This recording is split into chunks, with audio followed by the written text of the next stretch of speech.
So I'm here to talk about my a game I'm making called Take It Racing 2. It's a sequel to my previous game, Take It Racing. It's a GB Studio um, game that lets you race a car. Very unique. But you don't actually race it. You basically just control how fast the car's going and which cars you have. You can buy and sell cars, buy and sell engines. You can make engines. And I'm currently working on the spreadsheet here for the first iteration of the game, the prototype basically.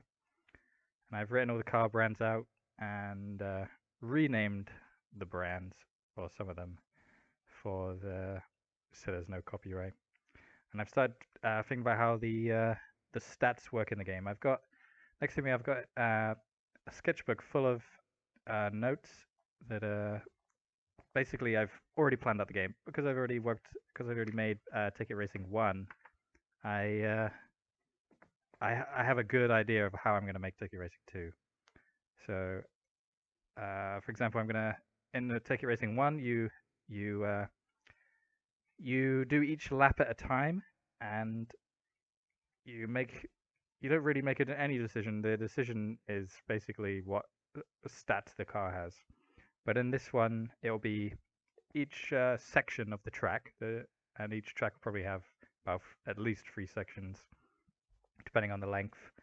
Uh, and your choices will be able to drive aggressively, drive neutrally, or drive safely. And obviously, driving more aggressively can help you overtake the other cars, while driving more safely will save you fuel.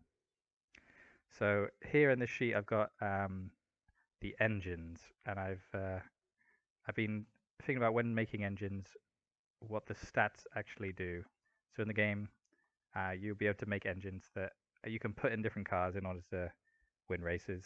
But obviously, not if you can't put any engine in any car because the size is uh, important. So if you have a small car with a small engine bay, you can't put a massive engine. You can only put small or tiny engines in.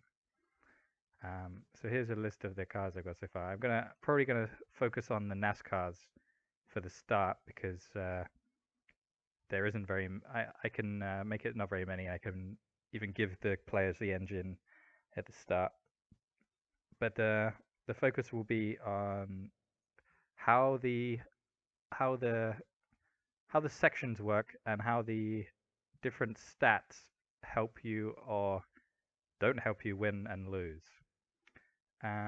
I'll also I also want to think about how the system works for entering races, as in Take It Racing 1, you just you just click on a race and then boom, it's your race. And as the game as your game progresses, you go up into different classes. But in this, I want to make it so you can make your driver skill increase, which will help you win races. But it's your car that is the determining factor when entering races. That obviously might change, but that's my plan. Um, I also yeah, so instead of just clicking on the race you want to do, you have to wait for the race to be happen. There'll be a calendar, and so each race takes time to complete. So when you come back from your race, time has passed. It takes time to uh, create engines. It takes time to travel, and maybe there'll be a race weekend or something that clashes with another race, and it forces you not to choose one race or the other.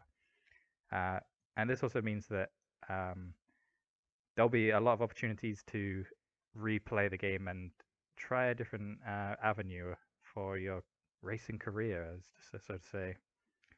But yeah, so currently I've got on the engines the type from straight, flat, V, W, and X, and then 5 different sizes. You can have 16 cylinders in total. It can be made out of 4 different materials. And I can obviously add this more stuff. And I'm currently balancing the intakes and the tune of how important it is. I also make it so as the years progress in the game, the the base stats when you create cars or create engines, sorry, and when you buy cars, the stats are increased. Because basically that's what happens in real life. But also the cost will go up, obviously, but also the cost of racing, your prize money, sorry, will increase. So obviously the game will start quite easy to enter races, and then as the game progresses, it will get harder and harder to enter races if you haven't improved your driver's skill by basically racing, right? So yeah, so if anyone listening to this has any ideas of what they want to see in the game, please put it in the comments and subscribe for updates and like this video. And thanks for watching.